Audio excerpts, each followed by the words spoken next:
بكتاب مبين وأشهد أن لا إله إلا الله وحده لا شريك له وأشهد أن سيدنا محمدا عبده ورسوله صلى الله عليه وسلم وعلى آله وأصحابه أجمعين أما بعد فيا عباد الله أوصيكم ونفسي أولا بتقوى الله تعالى وطاعته.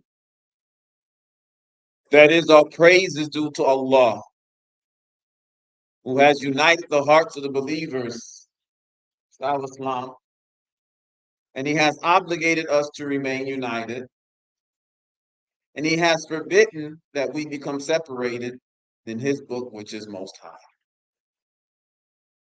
We witness that none deserves worship except Allah,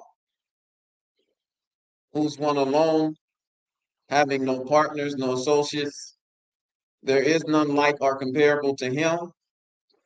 And we witness that Muhammad sallallahu alayhi wasallam is Allah's servant and His messenger. And what follows of that salutation, I advise you, as well as I advise myself, to first fear Allah and thereafter be obedient to Him. Brothers and sisters, we thank Allah for blessing us to be guided to the Qur'an, to be guided to the Sunnah of Muhammad sallallahu alayhi wasallam. And we thank Allah that we're not lost and unaware. For whatever your degree of faith is, and all of us different in our levels of faith. And faith is not something you wear. Can't tell your faith by the clothes you put on. I can't tell your faith by any of that. Our Prophet Muhammad sallallahu alayhi wasallam said 3 times and pointed to his heart. He said, "At-taqwa hahuna, at-taqwa hahuna, at-taqwa hahuna." That taqwa is here, and you can't see it.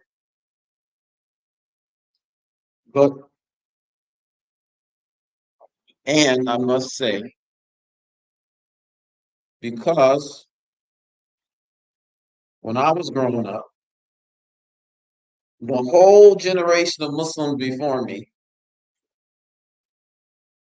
in the communities that I was part of, were all what we would call reverts, converts to Islam. Meaning, the religion, not all, but in the communities I grew up. If you go back east, maybe back towards Chicago and Philly, New Jersey, I would represent the 3rd generation of American born Muslims. But out west, we were out west on the West Coast. Took a while to get out there. I was among the 2nd generation of Muslims who were born here. And so most of the adults in my life growing up were converts to Islam. And they would all tell you, a mustard seed of faith is better than no faith at all. Sometimes we spend a lot of time criticizing each other and looking for weaknesses in faith. But when we live in a time where faith is under siege, we should be thankful to Allah for whatever we have. And we should pray to Allah that He blesses us with more. Almost 50 years ago, brothers and sisters, when many of us in the room today were little children, some of us weren't in America, some of us would not come to America for years. There was a Muslim leader with foresight and vision who wasn't reactionary, just responding to what was happening in the immediate circumstances, but was looking way down into the future.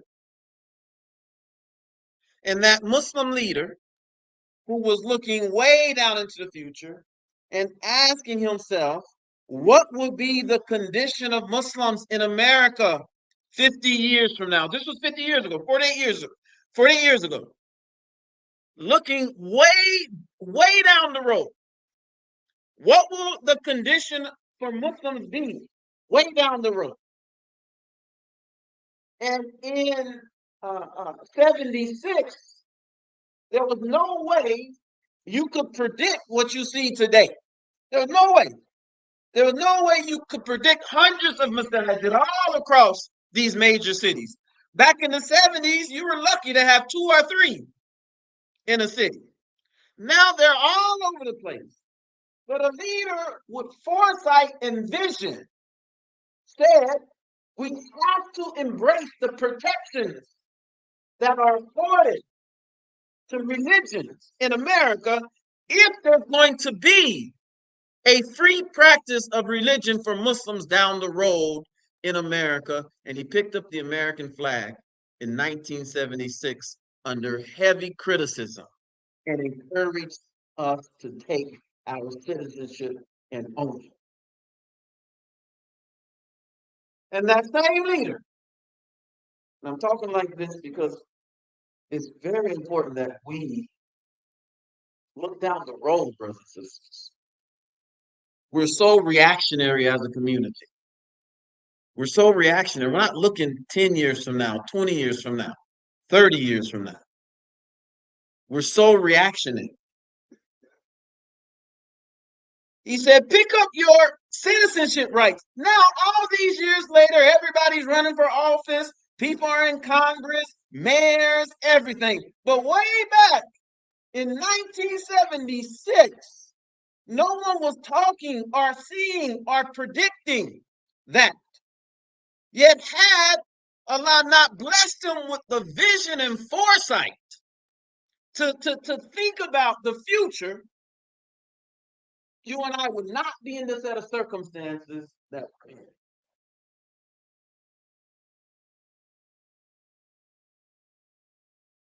I'm going to quote from the Qur'an, where Allah says, speaking to Adam and Eve, I say Eve because so many people are used to that name. Allah says that Satan told them.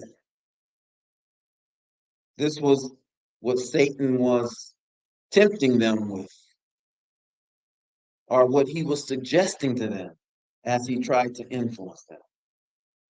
And I have to tell American-born Muslims this. I have to. When you say shaitan in the Quran, it's not a co-opt of the Hollywood Quran, the shaitan. It's not a co-opt of the Hollywood shaitan.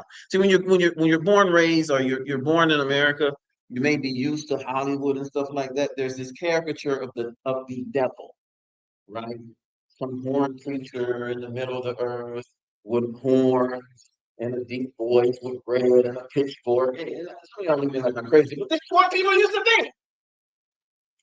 Yeah, the first reference to shaitan in the Quran, the first one, if I'm going according to how it's arranged, if I just start reading it, how it's arranged, I just read it. If I start off with Bismillahir Rahmanir Rahim, after the isti'adha, Bismillahir Rahmanir Rahim, if I'm just reading, the first reference is when Allah says, وَإِذَا خَلَوْا إِلَى شَيَاطِينِهِمْ قَالُوا إِنَّ مَعَكُمْ إِنَّمَا نَحْنُ مُسْتَهْزِئُونَ. They said, and when they're alone with their devils, they say, certainly we are with you, and certainly we are jesting. So the first reference of the plural of shaitan is speaking about human beings. Very important. Very important for us to understand this. So we understand the word shaitan from how it's used in the Quran, not as an adoption of previous ideas that we had. That's a fairy tale to make it where you don't see the real shaitan. So it says, وَقَالَ نَهَاكُمَا رَبُّكُمَا عَنْ هَذِهِ الشَّجَرَاتِ إِلَى أَنْ تَكُونَا مَلَكَيْنِ أَوْ تَكُونَا مِنَ الْخَالِدِينَ. He said, your Lord did not forbid you this tree, except that you become angels or become of the immortal.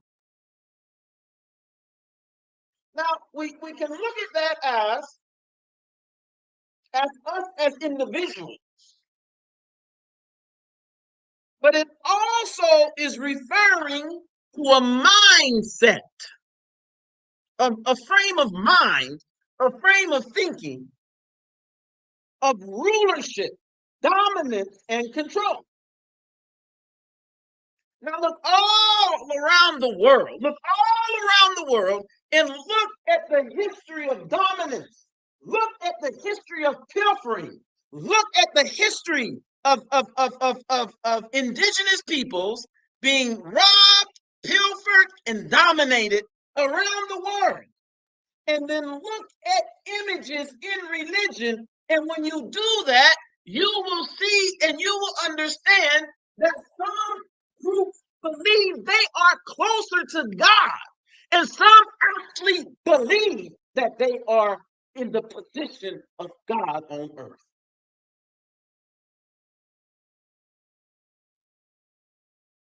They want a kingdom that will never end.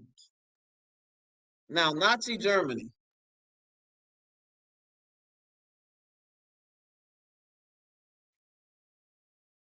some of you have been coming here a long time.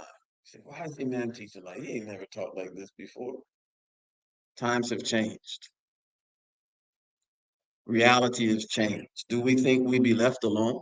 Saying we believe and not be tested? And not be tested?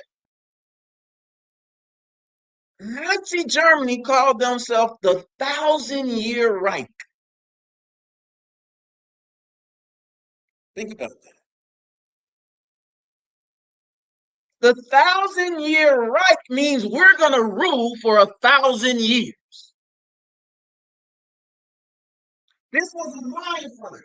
And a politician, I hope you've been paying attention, listening.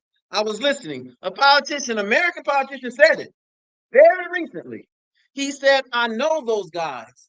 They believe that they should be dominant and in control. And they believe in using politics and violence to keep control.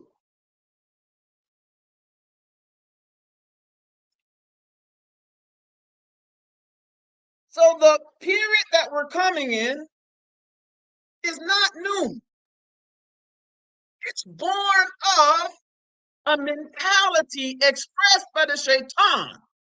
When Allah said, down to Adam, and the shaitan said, and I am better than him. And there are groups of people in the world that deem themselves superior, that's been looking at an image of themselves as God for 2,000 years.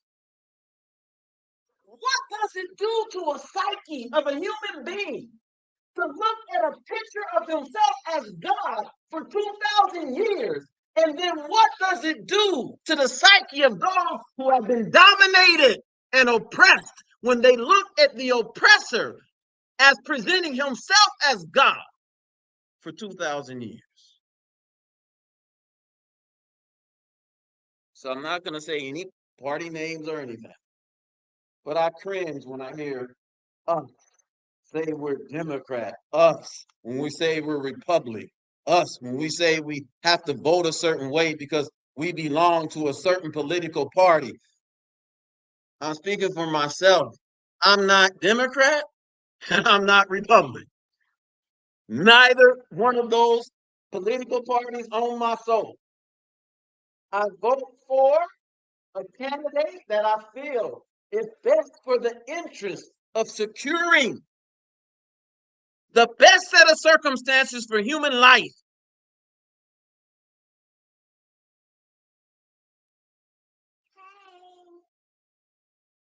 That's Ameen.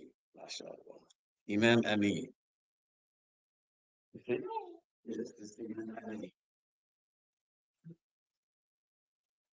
I pray that Allah will bless him. I pray that Allah will bless him to be a strong leader, to be here with us, that Allah protects his soul. He's old enough to walk up here and he's not even fit. That's our future. All of these children are our future. Now, we all heard of Martin Luther King, right? I know he wasn't Muslim, but he said something that I think is important for us to listen to. Martin Luther King said, we know through painful experience that freedom is never voluntarily given by the oppressor. Control, power, rule is never voluntarily given by the ruler. There are people who will be happy to see the democratic republic that we live in gone if it keeps them in power. And you've seen this happen over and over all throughout the world. And don't think that America's immune to it. So be wise, Muslims. Be wise, brothers and sisters. Y'all please move up, inshallah. Be wise. Please move up, inshallah. Y'all please move up, please. Start with the front rows. The front rows have to move first, so the ones behind you can move, inshallah. So please, the front rows move up first, and let the ones behind you move up.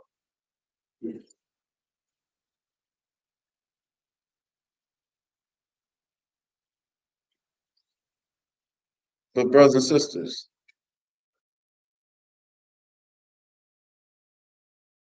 the answer is in the Qur'an. You remember the last time I spoke, we talked about where Allah says we made you from male and female and made you to shu'uba wa qaba'ila li ta'arafu. This ayah from Surah Al-Hujurat. And we talked about our common human identity. Everything that creates racism, ethnicism, tribalism, one group feeling they're better and superior to the other, it is completely humble in the presence of the truth of the Quran. So I'm not saying this for us to despair. We are in a much better set of circumstances than many people all around the world. In a much better set of circumstances. But I am saying don't fall asleep and take things for granted. Because when you take things for granted, they will leave you. Look around the world. Freedom is what the Prophet ﷺ came to give us.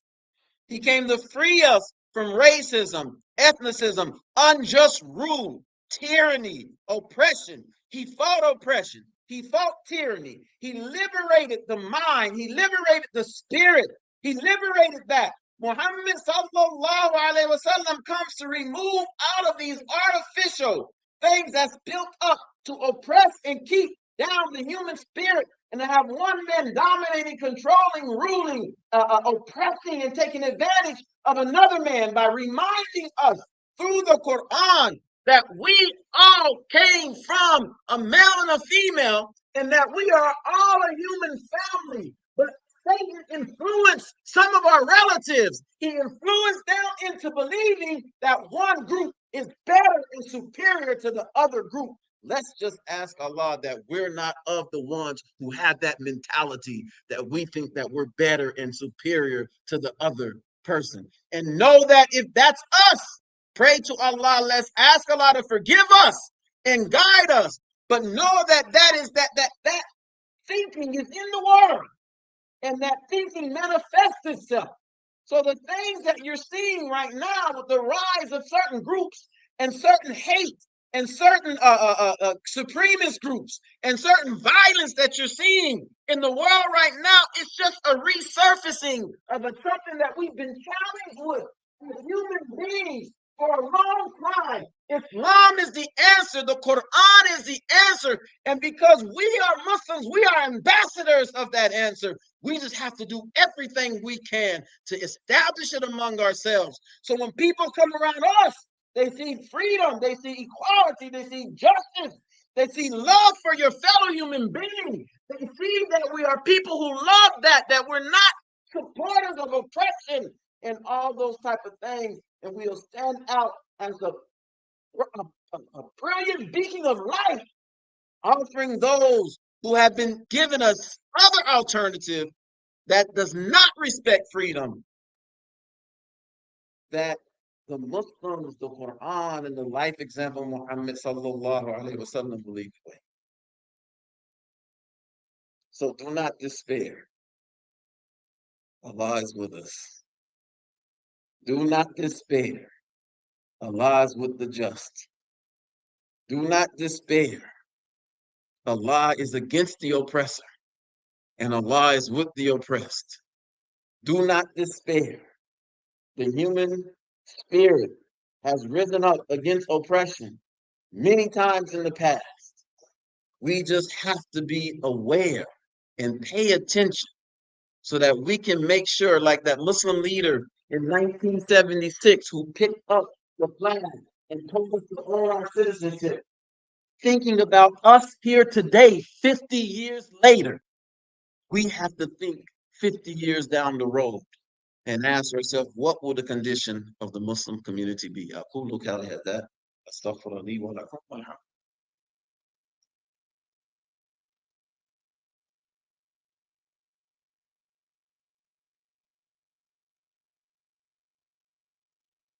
الحمد لله رب العالمين والصلاة والسلام على رسوله الكريم محمد صلى الله عليه وسلم وعلى آله وأصحابه أجمعين. As we conclude, brothers and sisters, smile. Smile. No matter how bad you think things are, no, God is just. God is just, and we're extremely blessed.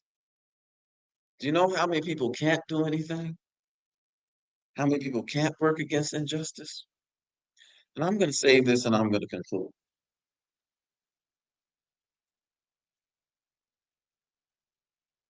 I'm not sure where you are as an individual, where you're at voting. Your business is your personal business. But there was a time in America where everybody couldn't vote. There was a time in America if you had a certain skin color, or if you were a woman, you couldn't vote. You could not even participate. People marched, fought, and died for us to have the right to vote. And people in power have been suppressing that vote since the time it was granted. They've been suppressing it. That's what happened all down here in the South, in Mississippi and Alabama, because there was large numbers of blacks and they could easily change the reality by voting. Those in power suppressed the vote because they didn't want to lose power. So in a way, it's painful to hear Muslims saying, my vote doesn't make a difference. It's painful to hear people saying, it doesn't matter if you vote. It's painful to hear people saying, well, it doesn't matter because I'm not going to change the outcome. Whomever you voted for. Georgia was won by 11,300 people last time, the state of Georgia. And I can pick two messages in Atlanta with 11,300 people if I add them together. Two messages in Atlanta. If I had the whole congregations together. That means the Muslim community in Atlanta could determine who's going to be the next president of the United States of America. That's how close it is. If I add up all the Muslims in Philly and New Jersey, there's so many Muslims on the East Coast, it's like the United States is tipping that direction because there's so many Muslims on the East Coast. You go up to New Jersey, you go up to Philly, everybody walking around with a thobe and a kufi, even if they ain't Muslim. You see some guy walking around with a kufi, you be like, Assalamu alaikum. You're like, what's up? What's up, bro? Because Islam is so thick over there, it's influenced the culture. I never forget, I was in New Jersey at Rutgers. I was at a program, and it was lunchtime, and I was looking for the masjid to pray. And so I was walking through the middle of the campus, and I saw these dudes with dreads and tattoos. You know what you would call a thug. They were walking through, right? You probably be afraid of them. Mashallah, I wasn't afraid of them. That looked like cousin Pookie and Junebug and Tyrone back from the neighborhood when I was growing up. So I told him, I said, hey man, where's the mosque? I said, where's the masjid? They said, what? I said, where's the masjid? They said, oh, you mean the mosque? Yes, yes, the mosque is right over there, bro. Peace and blessings. So we have no idea how influential we can actually be. So in swing states, like Philadelphia, the Muslim vote will determine the outcome of this election. In states like Michigan, the Muslim vote will determine the outcome of the election. One of the most powerful tools that you have to fight tyranny, one of the most powerful tools that you have to fight oppression, one of the most powerful tools that you have to speak out for justice is your vote. And that vote was paid for with tears, paid for with sweat, paid for with blood, paid for with loss of life. But if you didn't give the tears, you didn't give the sweat, you didn't give the blood, you were never beat down, you were never put in jail, you were never arrested for marching for the right of vote, to right to vote, you'll look at it as a cheap thing. The power of vote is so important that people gave their lives so you and I could have an opportunity to vote. So I'm not telling you how to vote, but I'm telling you one of the most powerful tools that you have is the gift to vote. And how many places can you go in the world right now where you can't vote for nothing? You just gotta, whatever the dictator tell you to do, you gotta do it. And if you rise up against the dictator, you get put down. How many places on the planet do you not have to say? Alhamdulillah.